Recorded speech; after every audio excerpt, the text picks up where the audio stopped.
अडानी अंबानी का दिल हुआ कि दिल्ली से लेकर के गुजरात तक मॉल बना देंगे और प्रदूषण से बचे लोगों को लूटना शुरू करेंगे। और फिर क्या था, पर्यावरण मंत्रालय चला गया सुप्रीम कोर्ट, अरावली पर अत्याचार करने की इजाजत मांगी और इजाजत तो मिलनी थी। और बस आ गया फैसला कि 100 मीटर से कम ऊंचाई वाली चोटियों को अरावली नहीं माना जाए। अब बात बताओ, अरावली पर्वत है या सुपरनोवा की 110 फ्लोर की बिल्डिंग या दुबई का बुर्ज खलीफा जो ऐसे ऐसे शुरू होगा और खत्म हो जाएगा? अरे भैया पर्वत है, ऐसे ऐसे ऐसे ऐसे चलेगा और पर्वत बनेगा। 10 मीटर 5 मीटर से शुरुआत होगी, पर्वत है वहां से। आपने कहते ये नहीं होगा। और कमाल की बात आप नहीं देख रहे हैं, लोग ये कह रहे हैं कि भैया 90% हिस्सा तो 100 मीटर से नीचे का है, यानी 90% खत्म। फिर एक और क्या है कि अगर 500 मीटर की दूरी पर है तो उसे भी अरावली का हिस्सा नहीं माना जाएगा, यानी अरावली खत्म। मेरी एक बात समझ नहीं आ रही, छोटे बड़े बहुत बड़े सब इन्फ्लुएंसर, सब जीएस के टीचर, खान सर, सब यही बता रहे हैं कि अरावली से इतना नुकसान हो जाएगा, ये हवाएं यहाँ आएंगी, हिमालय पे चिपक जाएंगे, हिमालय ढह जाएगा। तमाम तरीके का लॉजिक दे रहे हैं। तो मेरी ये समझ में नहीं आ रही कि ये लॉजिक उस कमेटी ने क्यों नहीं बताए जब ये फैसला आने वाला था। उसने भी तो बताए होंगे, या जज साहब ने बस ऐसे ही फैसला बना दिया? कुछ तो बताया होगा। तो सबको बताया और सुप्रीम कोर्ट को नहीं पता। ये सुप्रीम कोर्ट के दिल पे बात लग क्यों नहीं रही?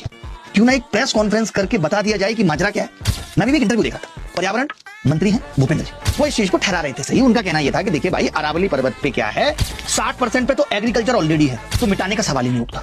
30% पे बड़े बड़े शहर बसे हुए हैं, जयपुर अजमेर, तो उसकी भी बात छोड़ दो। बच गया 10% के, उसमें भी 0.19% उन्होंने कहा है जहां पे खनन किया जा सकता है। उनका कहना यह है कि जो इलीगल खनन हो रहा था उसको रोकने के लिए जो राज्य अपने हिसाब से करा रहे थे उस पर केंद्र सरकार का एक स्ट्रिक्ट लॉ लाना जरूरी था, ऐसा उनका कहना मेरा नहीं। वैसे आप इस सरकार की मंशा को जानते थे, ये एक पेड़ लगाएंगे मां के नाम तो उसको सही ठहरा देंगे, सबको लगाना चाहिए। ये एक तरफ गांधी को बुरा भला कहेंगे और फिर कहेंगे कि गांधी स्वच्छ योजना चला देंगे। तो इनका समझ में नहीं आता कि ये जो करते हैं उसको ही ये सही ठहरा देते हैं। अभी इतने सारे ये पेड़ काटेंगे तो पेड़ काटने को सही ठहरा देंगे। अडानी को 1 रुपए में जमीन देंगे तो ये उसको सही ठहरा देंगे, अडानी गरीब था, हाथ जोड़ रहा था, कह रहा था हम पे 1 ही रुपया है, ये ले लो, हमें जमीन दे दो। आप ऐसे ही देख लो, ये जमीनें तो सिर्फ 1 रुपए में बिकती हैं, डीलें तो अडानी अंबानी से होती हैं। तभी तो पार्टी फंड में 2014 में जहां 700 करोड़ थे आज 7000 करोड़ हो गए। मैंने नहीं चेक किया, रिपोर्ट कहती है जो ये इलेक्शन कमीशन में जमा करते हैं, हर पार्टी को जमा करनी पड़ती। तो भैया इस तरीके से देश के संसाधनों को बेचा जा रहा है और अपनी जेबें भरी जा रही हैं। और ऊपर से सब क्या करें, आगे आने वाली पीढ़ी का सोचो, आगे आने वाली पीढ़ी का सोचो। ये कैसे सोचेंगे? इनकी तो कोई पीढ़ी आगे आने वाली है ही नहीं।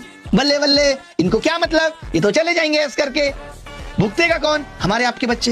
ये देश तुम्हारे बाप की बपौती नहीं है, ये देश हम सबका है।